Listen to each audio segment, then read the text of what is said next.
People making death threats to devs because they delay games/hardware etc., need to get criminal records and be put on a list.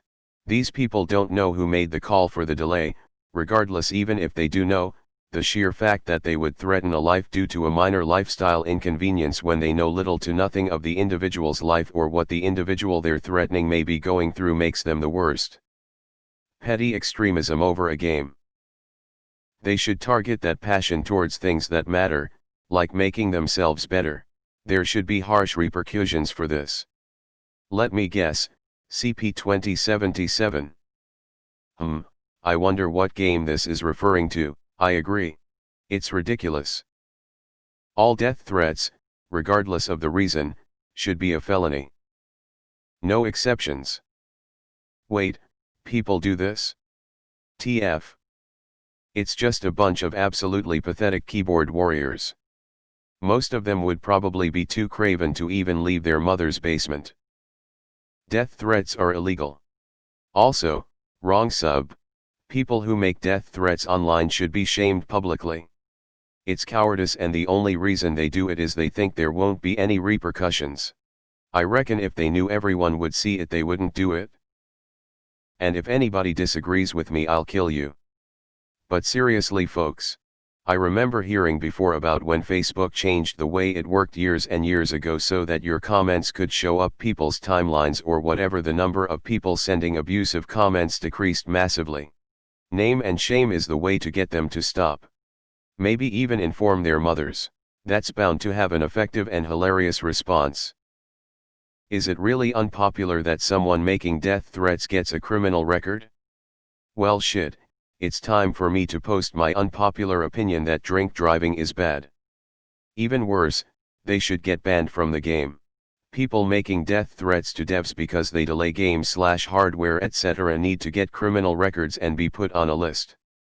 FTFY. And never be allowed to own said game.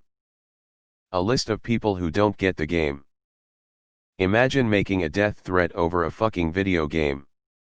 I don't think this is unpopular, but as a rule of thumb, if you don't have guts to say something to someone's face, then do not say it online. I prefer a delayed finished product to an early half-assed one. So you think it's plausible for everyone who wishes death upon a celeb/president on the internet to get put on some sort of watch list or have a criminal record? My husband is a gamer. He will admit he gets frustrated when games are delayed. But at the end of the day, he would rather they delay a game, and release a finished product, that have it bug out every 5 minutes. I don't say that the truth are okay, but stop idling the hype 10 years before you release the game maybe, and people will be a little more chill.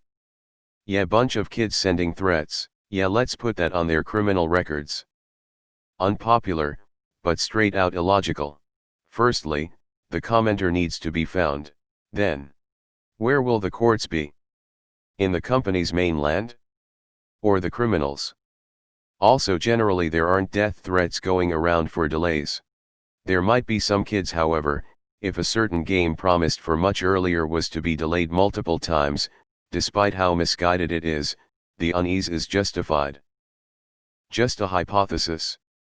The fact people send death threats to devs for a game that got delayed just shows you that they take video games way too seriously. People making death threats to devs because they delay games/hardware etc. need to get criminal records and be put on a list. Wait, people do this? As someone who has been a game dev, that's insane. They delay stuff to help you. It's either wait another week or two or get a buggy, broken release that's no fun to play. Isn't it already like this? I'm pretty sure it is already illegal to send death threats to anyone for any reason, like over the internet. I wonder what game/studio this is referencing. You knew this wasn't unpopular but still posted it anyway. Touché. Making threats are illegal, no matter the situation, so they should of course be prosecuted and punished for their crime. Well, they need to, but I'm pretty sure that most of the people who do that are either kids who just learned how to read, or people that couldn't be fixed even by jail.